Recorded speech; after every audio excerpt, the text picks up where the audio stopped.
جالیوں کے سوراخوں سے انہیں بس وہ پردہ ہی نظر آ سکتا ہے جو کہ حجرہ شریف کی 5 دیواروں پر پڑا ہوا ہے۔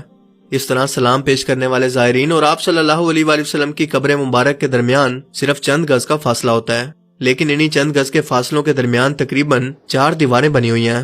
ایک سنہری جالیوں والی دیوار، دوسرا 5 کونوں والی دیوار، تیسرا 5 کونوں والی دیواریں اور چوتھی وہ 4 دیواری جو کہ آپ کے اصل حجرے یا آپ کے گھر کی دیوار تھی، جہاں تک پچھلے 1300 سال سے کوئی نہیں جا سکا سوائے 2 موقع کے۔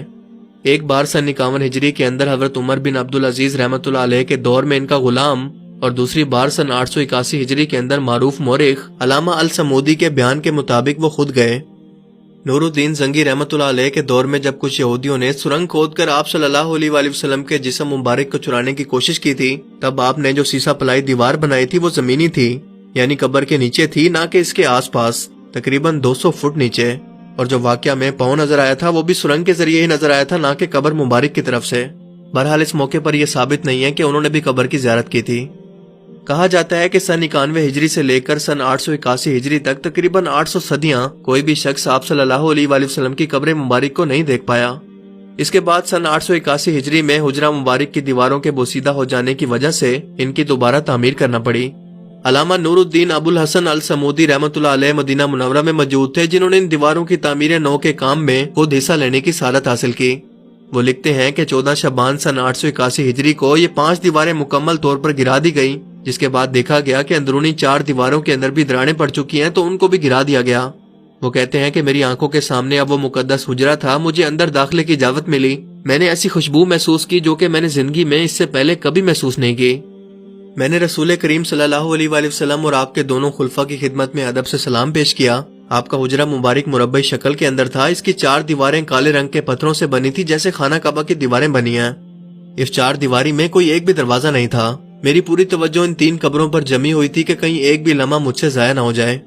تینوں قبریں سطح زمین کے تقریباً برابر تھی، صرف ایک جگہ ذرا سا ابھار تھا، شاید یہ حضرت عمر رضی اللہ تعالیٰ عنہ کی قبر تھی۔ قبروں پر عام سی مٹی پڑی ہوئی تھی۔ اس بات کو آج 5 صدیاں گزر چکی ہیں، جس کے دوران کوئی ایک بھی انسان ان دیواروں کے اندر داخل نہیں ہوا۔ السمودی نے اپنی کتاب میں حجرہ نبوی کا ذکر کرتے ہوئے لکھا ہے کہ اس کا فرش سرخ رنگ کی ریت سے بنا ہے اور مسجد نبوی کے فرش سے تقریباً 60 سینٹی میٹر نیچے ہے۔ حجرے کی موجودہ چھت کو ختم کر کے اس کی جگہ لکڑی کی ایک چھت کو نصب کیا گیا جو کہ جالیوں کی طرح لگتی ہے۔ اس لکڑی کے اوپر ایک چھوٹا سا گنبد تعمیر کیا گیا جس کی اونچائی 8 میٹر ہے، اور یہ آج بھی گنبد خضرا کے بالکل نیچے موجود ہے۔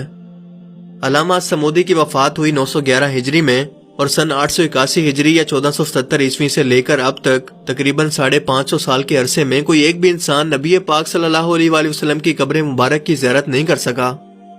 اب یہ سب کچھ سن کر ایک عام مسلمان کے دماغ میں یہ سوال پیدا ہو سکتا ہے کہ ایسا بھلا کیوں ہے؟ ان سب رکاوٹوں یا دیواروں کو ہٹا کر آپ صلی اللہ علیہ وآلہ وسلم کی قبر مبارک کو ہر ایک مسلمان کی زیارت کے لیے کیوں نہیں کھول دیتے؟ تو اس کا جواب یہ ہے کہ یہ آپ صلی اللہ علیہ وآلہ وسلم کی خود کی خواہش تھی کہ آپ نے اللہ تعالیٰ سے دعا فرمائی تھی کہ اے اللہ میری قبر کو لوگوں کے لیے سجدہ گاہ مت بننے دینا۔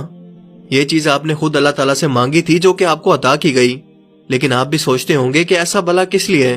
اس لیے تاکہ یہود و نصارہ کی طرح نبی پاک صلی اللہ علیہ وآلہ وسلم کی قبر کو بھی مسلمان پوجنے کی جگہ یا سجدہ کرنے یا عبادت کرنے کی جگہ نہ بنا لیں۔ آج ذرا اپنے آس پاس نظر دوڑائیں کہ کیا کسی مشہور بابا جی یا کسی اولیاء اللہ کے مزار پر یا خانقاہ پر کیا کچھ نہیں ہو رہا؟ کیا ان کی قبروں پر مزار بنا کر گمراہ مسلمانوں نے اسے سجدہ کرنے اور مانگنے کی جگہ نہیں بنا لیا؟ تو سوچیں کہ آپ صلی اللہ علیہ وآلہ وسلم جن کا رتبہ دنیا کے تمام انسانوں اور نبیوں سے افضل ہے، آپ کی قبر کو اگر عام مسلمانوں کے لیے کھول دیا جاتا تو کیا یہ سجدہ گاہ یا گمراہ لوگوں کے لیے عبادت کی جگہ نہ بن چکی ہوتی؟ اسی لیے آپ صلی اللہ علیہ وآلہ وسلم یہ بات پہلے سے جانتے تھے، جس کی حکمت ہمیں آج سمجھ میں آتی ہے۔ اللہ تعالیٰ ہمیں سمجھنے کی اور نیک عمل کرنے کی توفیق عطا فرمائے، آمین۔ جو بے روزگار ہیں ان کو روزگار عطا فرمائیے، مولا غریب آواز، مولا غیب سے مدد فرمائیے، حضور آپ دنوں کے حال بہتر جانتے ہیں مولا۔